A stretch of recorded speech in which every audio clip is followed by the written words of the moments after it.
اللہ تعالیٰ نے ان کو صفی کہا، بے وقوف کہا، سفہا کہا۔ کن کو؟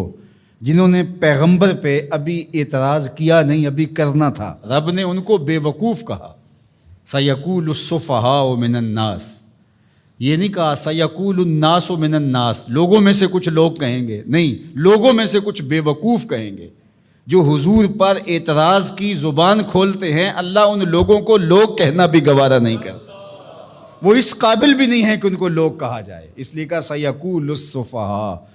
جو رسول رحمت پہ اعتراض کی زبان کھولنے والے ہیں وہ عقل مند ہو کیسے سکتے ہیں؟ اگر علم کا نور ان کے سینے میں ہوتا تو یہ حضور پر تو 100 جان سے قربان ہو جاتے، اور یہ اعتراض کی زبان کھولے بیٹھے ہیں۔ تو کہا سَيَقُولُ السُّفَهَاءُ مِنَ النَّاسِ، لوگوں میں سے کچھ خفیف الحلم لوگ، کچھ جاہل، کچھ بے وقوف لوگ یہ کہیں گے ما وَلَّاهُمْ عَنْ قِبْلَتِهِمُ الَّتِي كَانُوا عَلَيْهَا، ان کو اس قبلے سے کس نے پھیر دیا جس پر یہ پہلے تھے۔ اب یہ اسلام کی تکذیب کرنے کے لیے، اسلام کو جھٹلانے کے لیے، قرآن کی تکذیب کرنے کے لیے، صاحب قرآن کی تکذیب کرنے کے لیے کوئی موقع ہاتھ سے نہیں جانے دیتے تھے۔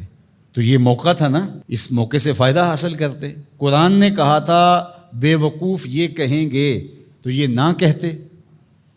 قرآن نے کہا تھا کچھ بے وقوف یہ اعتراض کریں گے، یہ کہتے ہم نہیں کرتے۔ قرآن نے کہا ہے کہ اعتراض کریں گے، لاؤ کون ہیں جنہوں نے اعتراض کیا؟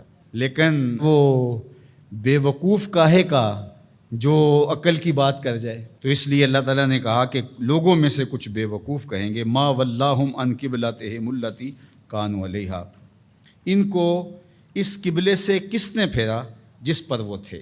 ما وَلَّاهُ، وہ چیز کیا تھی؟ یہ ایک سطحی اعتراض ہے۔ قبلہ کیا ہے؟ قبلہ جائے توجہ کو کہتے ہیں، ایک جہت ہے جس کو متعین کر لیا جاتا ہے۔ سجدہ قبلے کو نہیں ہے، سجدہ کعبے کو یا بیت المقدس کو نہیں ہے، سجدہ تو رب کو ہے۔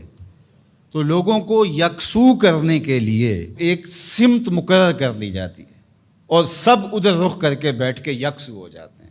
میں آپ سے گفتگو کرنے بیٹھا ہوں تو یہاں ممبر رکھ دیا گیا اور آپ سب لوگوں کی توجہ ادھر ہے، لیکن کسی انتظامی وجہ سے یہ ممبر وہاں رکھ دیا جاتا تو آپ سب کی توجہ ادھر ہوتی۔ تو مقصود کیا ہے؟ مقصود تو کلام سننا ہے، گفتگو سننی ہے۔ اب یہ ممبر یہاں رکھ دیا جائے یا وہاں رکھ دیا جائے، تو اللہ جل شانہ نے سجدہ تو اپنے لیے لوگوں کو اس کا حکم دیا ہے، لیکن ایک جہت متعین کر دی تاکہ لوگ یکسو ہو جائیں۔ یہ نہیں کوئی ادھر منہ کر کے کھڑا ہو جائے، کوئی ادھر کر کے کھڑا ہو جائے، ایسا نہیں، ایک جہت متعین کر دی۔ تو جو سمجھدار ہے وہ تو اس پر اعتراض نہیں کر سکتا کہ ادھر منہ کیوں کیا اور ادھر کیوں کیا۔ وہ کون کرے گا؟ جو سطحی سوچ کا مالک ہوگا، جو صفی ہوگا، جو بے وقوف ہوگا، وہی اعتراض کرے گا۔ تو انہوں نے کہا کہ ان کو قبلے سے کس نے پھیر دیا؟ قل، اے محبوب فرما دیجئے، للہ المشرق والمغرب، مشرق بھی اللہ کا ہے، مغرب بھی اللہ کا ہے۔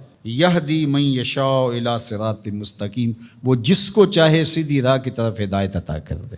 مشرق اور مغرب کا کیا تعلق ہے؟ یہ تو اللہ کے ہیں، مشرق بھی اس کا، مغرب بھی اس کا، پورب پچھم اسی کے ہیں، یہ شرق و غرب اسی کے ہیں، جہاں وہ کہے گا ہمارا سر وہاں جھک جائے گا۔ وَمَا جَعَلْنَا الْقِبْلَةَ الَّتِي كُنْتَ عَلَيْهَا إِلَّا لِنَعْلَمَ مَنْ يَتَّبِعُ الرَّسُولَ مِمَّنْ يَنْقَلِبُ عَلَىٰ عَقِبَيْهِ، اور ہم نے قبلے کے معاملے کو جس پر آپ تھے، یعنی مسجد اقصی، إِلَّا لِنَعْلَمَ، تاکہ ہم آزمائیں، مَنْ يَتَّبِعُ الرَّسُولَ مِمَّنْ يَنْقَلِبُ عَلَىٰ عَقِبَيْهِ، ہم دیکھنا چاہتے تھے کہ رسول کی اتباع کون کرتا ہے، یہ ہم دیکھنا چاہتے تھے۔ اللہ کو تو پتہ تھا بالآخر یہ قبلہ بنا ہے۔ تو جب حضور مکے سے ہجرت فرما کے مدینہ تشریف لائے تو اللہ اپنے محبوب سے کہہ دیتا کہ محبوب رخ ادھر کر لو، یہ یہودی اعتراض کریں گے، تو اللہ کے محبوب رخ ادھر کر لیتے، یہ تحویل قبلہ کا واقعہ ہی روپ پذیر نہ ہوتا۔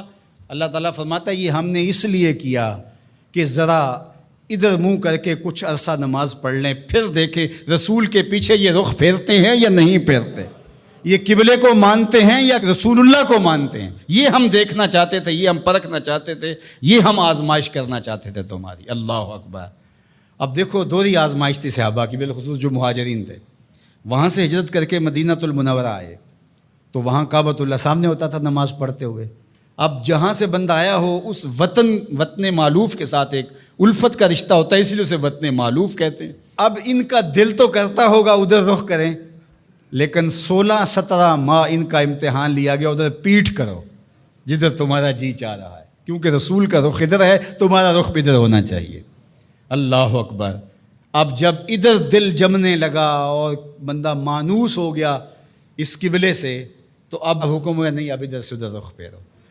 پہلے ادھر منہ کرنا امتحان تھا، اب ادھر منہ پھیر کے رخ کرنا جو تھا وہ امتحان تھا۔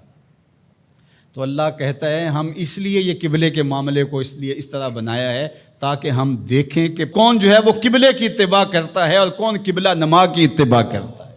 ہم یہی دیکھنا چاہتے ہیں۔ یہ بہت بھاری کام تھا، لیکن جن کو اللہ نے ہدایت دی ان کے لیے مشکل نہیں ہے۔ قبلے سے پھر جانا، قبلے سے رخ پھیر کے دوسری جانب کر لینا، یہ کوئی اتنا آسان کام ہے؟ اللہ کہتا ہے یہ بھاری کام تھا، وزنی کام تھا، لیکن جس کو اللہ ہدایت دے اس کے لیے مشکل نہیں ہے۔ اور آپ تاریخ پڑھیں، کسی ایک نے بھی یہ نہیں کہا کہ یہ کیا ہوا، حضور کے سارے غلاموں نے رخ پھیر لیا۔